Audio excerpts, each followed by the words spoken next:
تو جان لو کہ آسمان اور زمین میں جو کچھ ہے سب اللہ کا ہے، اور اللہ علیم بھی ہے اور حکیم بھی ہے۔ اے اہل کتاب، اپنے دین میں غلو نہ کرو۔ غلو، اہل کتاب سے یہاں مراد عیسائی ہیں، اور غلو کے معنی ہے کہ کسی چیز کی تائید میں یا اس کی حمایت میں حد سے گزر جانا۔ یہودیوں کا جرم تو یہ تھا کہ وہ عیسیٰ علیہ السلام کے انکار اور مخالفت میں حد سے گزر گئے تھے، اور عیسائیوں کا جرم یہ ہے کہ وہ عیسیٰ علیہ السلام کی عقیدت اور محبت میں حد سے گزر گئے اور ان کو اللہ کا بیٹا تک کہہ دیا، بلکہ یہاں تک کہہ دیا کہ وہ خود خدا ہے۔ تو یہ غلو ہے۔ فرمایا اہل کتاب اپنے دین میں غلو نہ کرو اور اللہ کی طرف حق کے سوا کوئی بات منسوب نہ کرو۔ عیسیٰ علیہ السلام ابن مریم اس کے سوا کچھ بھی نہیں تھے کہ اللہ کے ایک رسول تھے اور ایک فرمان تھے جو اللہ نے مریم کی طرف بھیجا، اور ایک روح تھی اللہ کی طرف سے جس نے مریم کے رحم میں بچے کی شکل اختیار کی۔ بس تم اللہ اور اس کے رسولوں پر ایمان لاؤ اور یہ نہ کہو کہ تین ہیں، وَلَا تَقُولُوا ثَلَاثَةٌ۔ دیکھیں، یہ جو عیسائی ہیں وہ اللہ کو ایک بھی مانتے ہیں اور تثلیث کا عقیدہ بھی رکھتے ہیں۔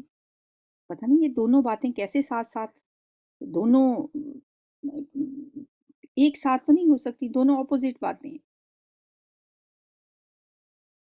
یا توحید ہوگی یا تثلیث ہوگی، لیکن یہ دونوں کو مانتے ہیں۔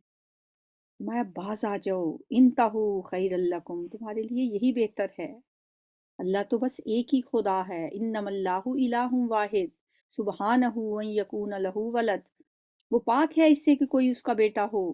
زمین اور آسمانوں کی ساری چیزیں اس کے ملک میں ہیں اور ان کی کفالت و خبرگیری کے لیے بس وہی کافی ہے۔ رکوع نمبر 4۔ لن یستنکف المسیح ان یکون عبدا للہ، مسیح نے کبھی اس بات کو عیب نہیں سمجھا، عار نہیں سمجھا کہ وہ اللہ کا ایک بندہ ہے، اور نامقرب ترین فرشتے اس کو اپنے لیے عار سمجھتے ہیں۔ اگر کوئی اللہ کی بندگی کو اپنے لیے عار سمجھتا ہے اور تکبر کرتا ہے تو ایک وقت آئے گا جب اللہ سب کو گھیر کر اپنے سامنے حاضر کرے گا۔ اس وقت وہ لوگ جنہوں نے ایمان لا کر نیک طرز عمل اختیار کیا ہے اپنے اجر پورے پورے پائیں گے، اور اللہ اپنے فضل سے ان کو مزید اجر عطا فرمائے گا۔ اور جن لوگوں نے بندگی کو عار سمجھا اور تکبر کیا ان کو اللہ دردناک سزا دے گا۔ اور اللہ کے سوا جن جن کی سرپرستی و مددگاری پر وہ بھروسہ رکھتے ہیں ان میں سے کسی کو بھی وہ وہاں نہ پائیں گے۔ وَلَا يَجِدُونَ لَهُم مِّن دُونِ اللَّهِ وَلِيًّا وَلَا نَصِيرًا۔ یا ایھا الناس قد جاءکم برہان من ربکم، لوگوں تمہارے رب کی طرف سے تمہارے پاس دلیل روشن آ گئی ہے، اور ہم نے تمہاری طرف ایسی روشنی بھیج دی ہے جو تمہیں صاف صاف راستہ دکھانے والی ہے۔ اب جو لوگ اللہ کی بات مان لیں گے اور اس کی پناہ ڈھونڈیں گے ان کو اللہ اپنی رحمت اور اپنے فضل و کرم کے دامن میں لے لے گا اور اپنی طرف آنے کا سیدھا رستہ ان کو دکھا دے گا۔ اے نبی صلی اللہ علیہ وآلہ وسلم، یستفتونک، یہ لوگ آپ سے فتویٰ پوچھتے ہیں، فتویٰ مانگتے ہیں آپ سے۔ قل اللہ یفتیکم فی الکلالہ، آپ انہیں کلالہ کے بارے میں بتا دیجئے۔ یہ آپ سے کلالہ کے معاملے میں فتویٰ پوچھتے ہیں، آپ ان سے کہو اللہ تمہیں فتویٰ دیتا ہے۔ یفتیکم فی الکلالہ، کلالہ کہا جاتا ہے اس شخص کو جس کے ماں باپ بھی نہ ہوں اور اولاد بھی نہ ہو۔ اب اس کے بارے میں بتایا جا رہا ہے، ان امرؤ ہلک لیس لہ ولد، اگر کوئی شخص بے اولاد مر جائے اور اس کی ایک بہن ہو تو وہ اس کے ترکے میں سے نصف حصہ پائے گی۔ اب وہ فتویٰ بتایا جا رہا ہے جو لوگ فتویٰ پوچھتے ہیں کہ اس کے بارے اس کی وراثت کا کیا ہوگا، اور اگر بہن بے اولاد مرے تو بھائی اس کا وارث ہوگا۔ اگر میت کی وارث دو بہنیں ہوں تو وہ ترکے میں سے دو تہائی کی حقدار ہوں گی، اور اگر کئی بھائی بہنیں ہوں تو عورتوں کا ایک حصہ اور مردوں کا کے دو حصے ہوں گے۔ اللہ تمہارے احکام کی وضاحت کرتا ہے۔ یبین اللہ لکم ان تضلوا، تاکہ تم بھٹکنے نہ پاؤ۔ واللہ بکل شیء علیم، اور اللہ ہر چیز کا علم رکھتا ہے۔ سورۃ المائدہ، 16 رکوع ہیں، 120 آیات ہیں۔ بسم اللہ الرحمن الرحیم۔ یا ایھا الذین آمنوا اوفوا بالعقود، اے ایمان والو بندشوں کی پوری پابندی کرو۔ یعنی عہدوں کی، وعدوں کی، بندشوں کی پوری پوری پابندی کرو، حدود و قیود کی پابندی کرو جو تم پہ عائد کی گئی ہیں۔ تمہارے لیے مویشی کی قسم کے سب جانور حلال کر دیے گئے، بہیمۃ الانعام الا ما یتلی علیکم غیر محل الصید وانتم حرم ان اللہ یحکم ما یرید، سوائے ان کے جو آگے چل کر تمہیں بتائے جائیں گے، لیکن احرام کی حالت میں شکار کو اپنے لیے حلال نہ کر لو، بے شک اللہ جو چاہتا ہے حکم دیتا ہے۔ انعام جو ہوتے ہیں، انعام کہا جاتا ہے ان مویشی جانوروں کو جو کہ گوشت نہیں کھاتے، حیوانی غذا کی بجائے نباتی غذا کھاتے ہیں، جیسے گائے، بھیڑ، بکری، اونٹ وغیرہ۔ تو فرمایا یہ سب اللہ نے تم پہ حلال کر دی ہیں، لیکن جب احرام کی حالت میں ہو پھر خشکی کا شکار تمہارے لیے حلال نہیں ہے۔ اے لوگو جو ایمان لائے ہو، خدا پرستی کی نشانیوں کو بے حرمت نہ کرو۔ خدا پرستی کی نشانیاں کیا ہوتی ہیں؟ شاعر اللہ، شاعر اللہ کہا جاتا ہے نشانیوں کو، وہ نشانی شاعر اللہ کہلاتی ہے جو کہ کسی بھی مسلک یا عقیدے کی نمائندگی کرتی ہو، وہ اس کا شعار کہلائے گی، کیونکہ وہ اس کے لیے ایک علامت کا کام دیتی ہے۔ جیسے ہوتا ہے نا کہ قربان گاہیں، گرجے، صلیب، یہ مسیحیت، عیسائیت کے شعار ہیں، اور چوٹی باندھنا سر پہ، زنار، مندر وغیرہ یہ برہمنوں کے شعار ہیں، اور کیس، کڑا، کرپان وغیرہ یہ سکھ مذہب کے شعار ہیں۔ تو اسی طرح ہم مسلمانوں کے بھی شعار ہیں، اذان ہے، کعبہ ہے، جو مطلب خدا پرستی کی علامات جو ہیں نا وہ شعار کہلاتی ہیں، شاعر اللہ۔ قربانی کے جانور ہیں، اے ایمان والو لا تحلوا شعائر اللہ، اے ایمان والو شاعر اللہ کی بے حرمتی نہ کرو، حرام مہینوں میں سے کسی کو حلال نہ کر لو، قربانی کے جانوروں پر دستاندازی نہ کرو، ان جانوروں پر ہاتھ نہ ڈالو جن کی گردنوں میں نظر خداوندی کی علامت کے طور پر پٹے پڑے ہوئے ہوں، یہ بھی ظاہر شعائر اللہ میں سے ہیں۔ نہ ان لوگوں کو چھیڑو جو اپنے رب کے فضل اور اس کی خوشنودی کی تلاش میں کعبہ کی طرف جا رہے ہوں، ہاں جب احرام کی حالت ختم ہو جائے تو تم شکار کر سکتے ہو۔ اور دیکھو ایک گروہ نے جو تمہارے لیے مسجد حرام کا رستہ بند کر دیا ہے، تو اس پر تمہارا غصہ تمہیں اتنا مشتعل نہ کر دے کہ تم بھی ان کے مقابلے میں ناجائز زیادتیاں کرنے لگو۔ جیسے اہل مکہ نے مسلمانوں کو نکال دیا کعبہ سے، اللہ کا گھر ان کے لیے غیر ہو گیا، 6 سال تک مسلمان عمرہ نہیں کر سکے، اللہ کے گھر میں داخل نہیں ہو سکے، اور جب 6 سال کے بعد بھی عمرے کے لیے گئے تو انہیں مکہ میں داخل نہیں ہونے دیا گیا، صلح حدیبیہ ہو گئی، واپس آ گئے مسلمان اس سال عمرہ کیے بغیر۔ تو فرمایا ان باتوں سے غصے میں آ کر تم اتنے غصے میں نہ آ جاؤ ان تعتدوا کہ تم بھی زیادتی کرنے لگو، نہیں، جو کام نیکی اور خدا ترسی کی ہیں ان میں سب سے تعاون کرو، اور جو گناہ اور زیادتی کے کام ہیں ان میں کسی سے تعاون نہ کرو، اللہ سے ڈرو، اس کی سزا بہت سخت ہے، اتقوا اللہ ان اللہ شدید العقاب، حرمت علیکم المیتۃ والدم ولحم الخنزیر، تم پر حرام کیا گیا ہے مردار، خون، سور کا گوشت، وہ جانور جو خدا کے سوا کسی اور کے نام پر ذبح کیا گیا ہو، وہ جو گلا گھٹ کر یا چوٹ کھا کر یا بلندی سے گر کر یا ٹکر کھا کر مرا ہو، یا جسے کسی درندے نے پھاڑا ہو سوائے اس کے جسے تم نے زندہ پا کر ذبح کر لیا ہو، اور وہ جو کسی آستانے پر ذبح کیا گیا ہو، نیز یہ بھی تمہارے لیے ناجائز ہے کہ پانسوں کے ذریعے سے اپنی قسمت معلوم کرو، یہ سب چیزیں تمہارے لیے حرام ہیں، یہ سب افعال فسق ہیں۔ آج کافروں کو تمہارے دین کی طرف سے پوری مایوسی ہو چکی ہے، لہٰذا تم ان سے نہ ڈرو بلکہ مجھ سے ڈرو۔ الیوم یئس الذین کفروا من دینکم فلا تخشوہم واخشونی، ان سے نہ ڈرو، مجھ سے ڈرو۔ الیوم اکملت لکم دینکم واتممت علیکم نعمتی ورضیت لکم الاسلام دینا۔ آج کے دن میں نے تمہارے دین کو تمہارے لیے مکمل کر دیا ہے اور اپنی نعمت تم پر تمام کر دی ہے، اور تمہارے لیے اسلام کو دین کی حیثیت سے قبول کر لیا۔ لہٰذا حلال و حرام کی جو قیود تم پر عائد کر دی گئی ہیں ان کی پابندی کرو۔ البتہ جو شخص بھوک سے مجبور ہو کر ان میں سے کوئی چیز کھا لے، یہ جو اوپر جن چیزوں کا ذکر کیا گیا جو حرام چیزیں ہیں، اگر کوئی اس حالت میں ہو کہ جان جانے کا خطرہ ہے اور مجبور ہو کر ان میں سے کوئی چیز کھا لے بغیر اس کے کہ گناہ کی طرف اس کا میلان ہو، تو بے شک اللہ معاف کرنے والا ہے اور رحم فرمانے والا ہے۔ لوگ پوچھتے ہیں کہ ان کے لیے کیا حلال کیا گیا ہے۔ یسألونک ماذا احل لہم، کہو تمہارے لیے ساری پاک چیزیں حلال کر دی گئی ہیں، اور جن شکاری جانوروں کو تم نے سدھایا ہو، جن کو اللہ کے دیے ہوئے علم کی بنا پر تم شکار کی تعلیم دیا کرتے ہو، وہ جس جانور کو تمہارے لیے پکڑ رکھیں اس کو بھی تم کھا سکتے ہو، یعنی وہ جانور جن کو تم نے شکار کے لیے ٹرینڈ کیا ہوا ہے۔ اب وہ ٹرینڈ جانور جب کسی شکار کو پکڑیں گے، ان کو تم نے اللہ کا نام لے کر چھوڑا تھا، اب وہ خود نہیں کھائیں گے اس میں سے، تو وہ تمہارے لیے حلال ہوگا، البتہ اس پر اللہ کا نام لے لو، یعنی جب اس جانور کو چھوڑو تو اللہ کا نام لے کے چھوڑو، پھر وہ جو بھی پکڑیں گے وہ تمہارے لیے حلال ہے۔ جانور کو چھوڑتے وقت بسم اللہ کہہ لو،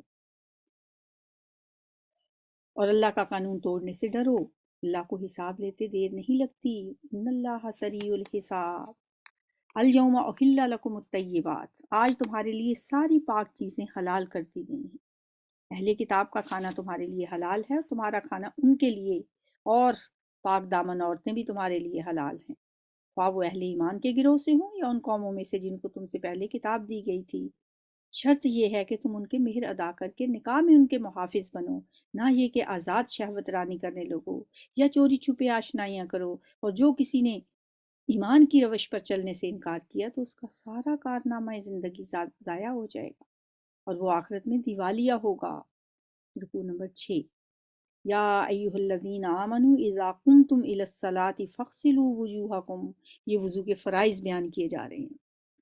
اے ایمان والو، جب تم نماز کے لیے اٹھو تو چاہیے کہ اپنے منہ اور ہاتھ کوہنیوں تک دھو لو، یہ فرائض ہیں، منہ دھونا، ہاتھ کوہنیوں تک یعنی ہاتھ اور بازو دھونا، سروں پر ہاتھ پھیر لو، سر کا مسح کرنا، اور پاؤں ٹخنوں تک دھو لیا کرو اور پاؤں دھونا، یہ 4 فرائض ہیں وضو کے۔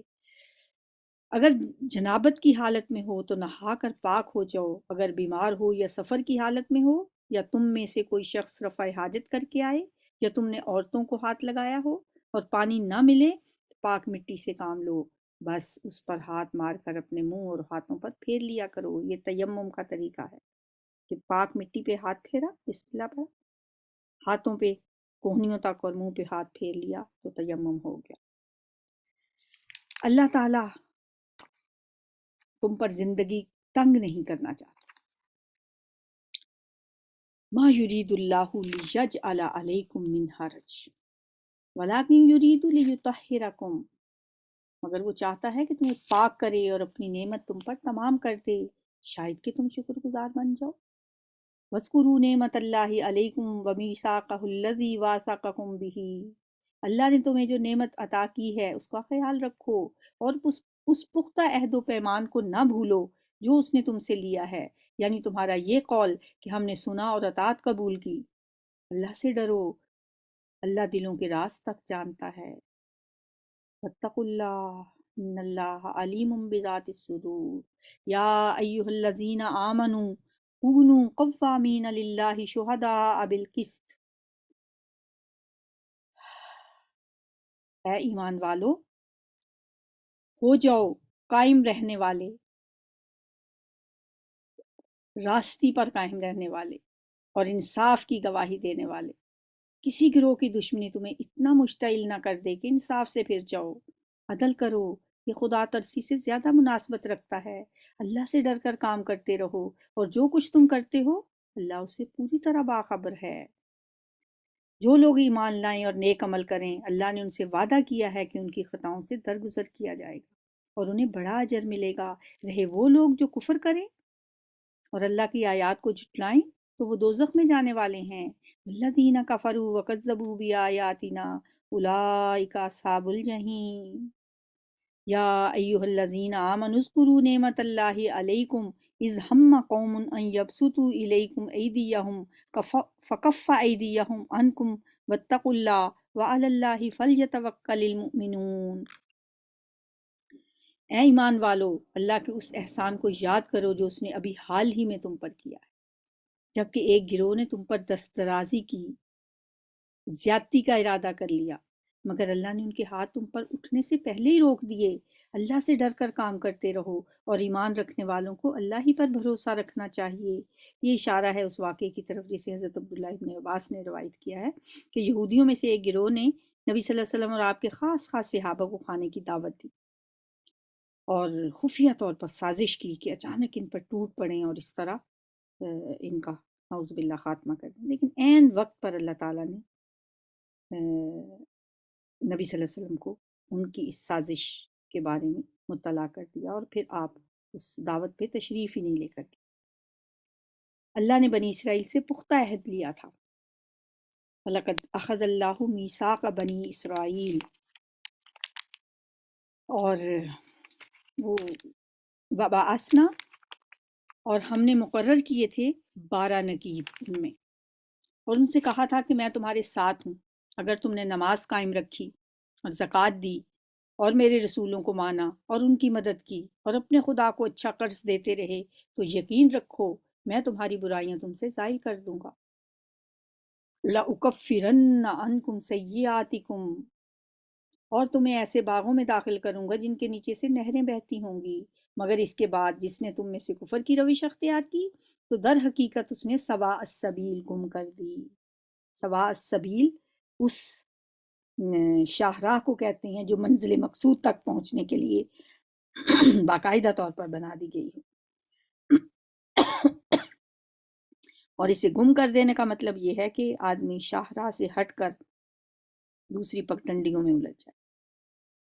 پھر یہ ان کا اپنے عہد کو توڑ ڈالنا تھا جس کی وجہ سے ہم نے ان کو اپنی رحمت سے دور پھینک دیا اور ان کے دل سخت کر دیے۔ اب ان کا حال یہ ہے کہ الفاظ کا الٹ پھیر کر کے بات کو کہیں سے کہیں لے جاتے ہیں۔ جو تعلیم انہیں دی گئی تھی اس کا بڑا حصہ بھول چکے ہیں، اور آئے دن تمہیں ان کی کسی نہ کسی خیانت کا پتہ چلتا رہتا ہے۔ ان میں سے بہت کم لوگ اس عیب سے بچے ہوئے ہیں، پس جب یہ اس حال کو پہنچ چکے ہیں تو جو شرارتیں بھی یہ کریں وہ ان سے عین متوقع ہیں، لہٰذا انہیں معاف کر دو اور ان کی حرکات سے چشم پوشی کرو۔ اللہ ان لوگوں کو پسند کرتا ہے جو احسان کی روش اختیار کرتے ہیں۔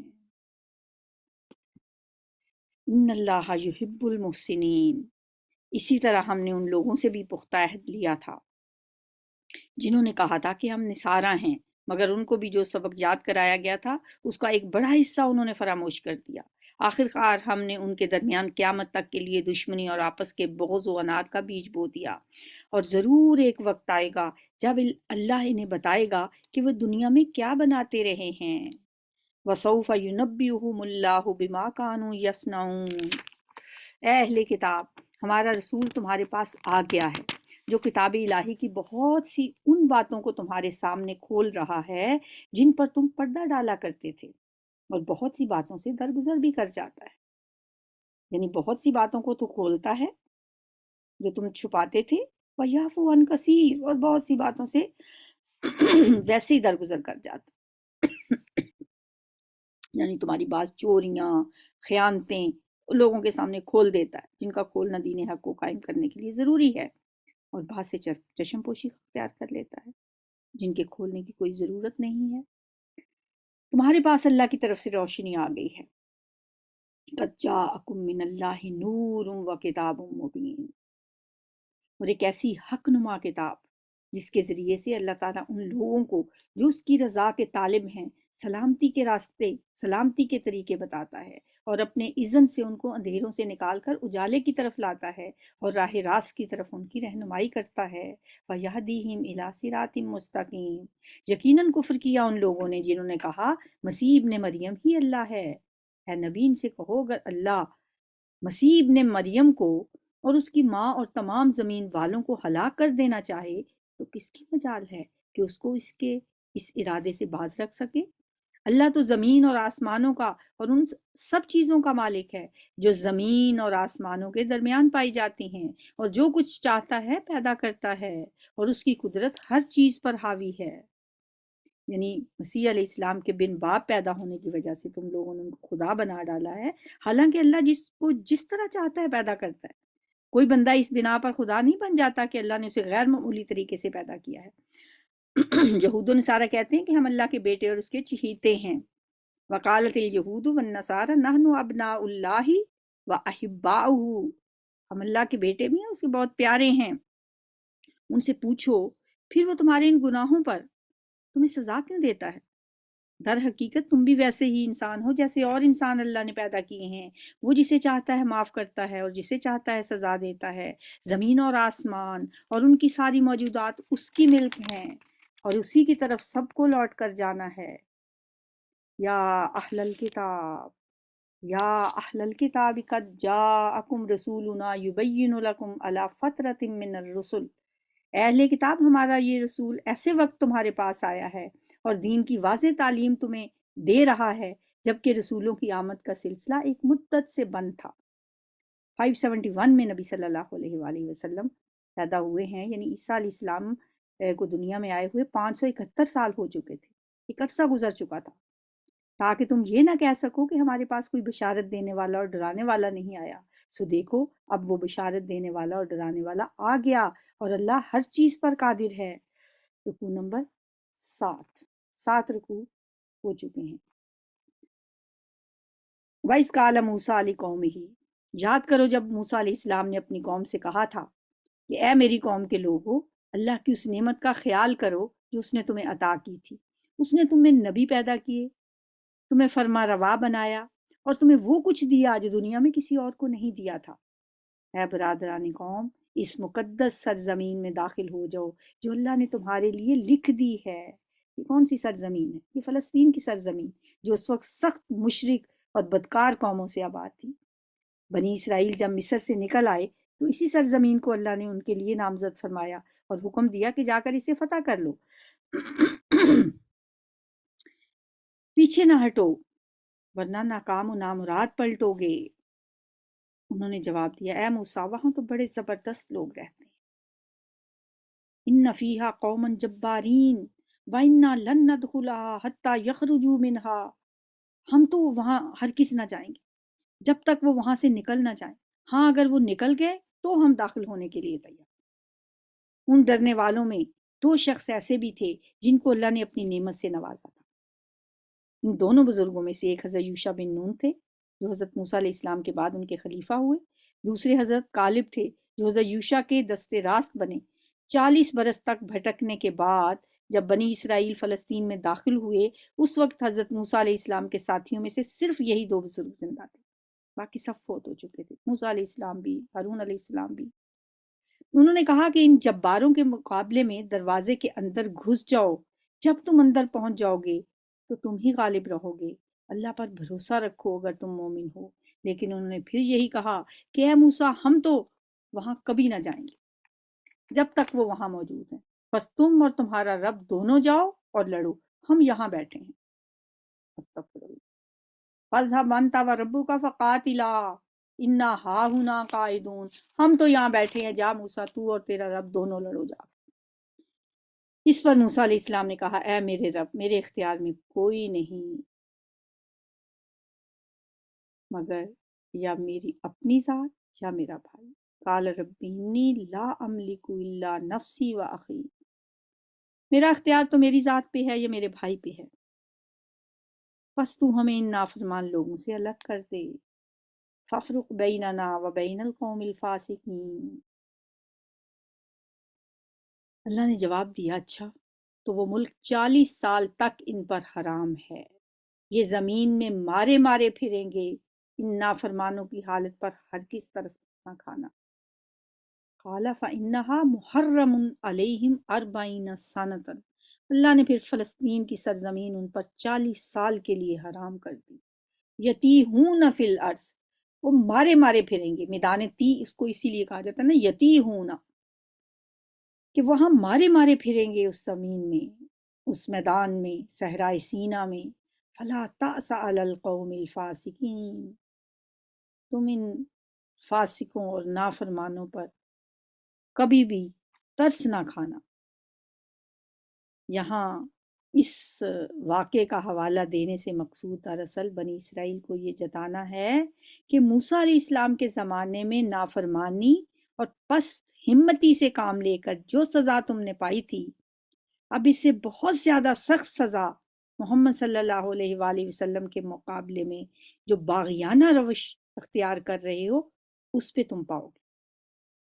پھر تمہیں سزا ملنے والی ہے.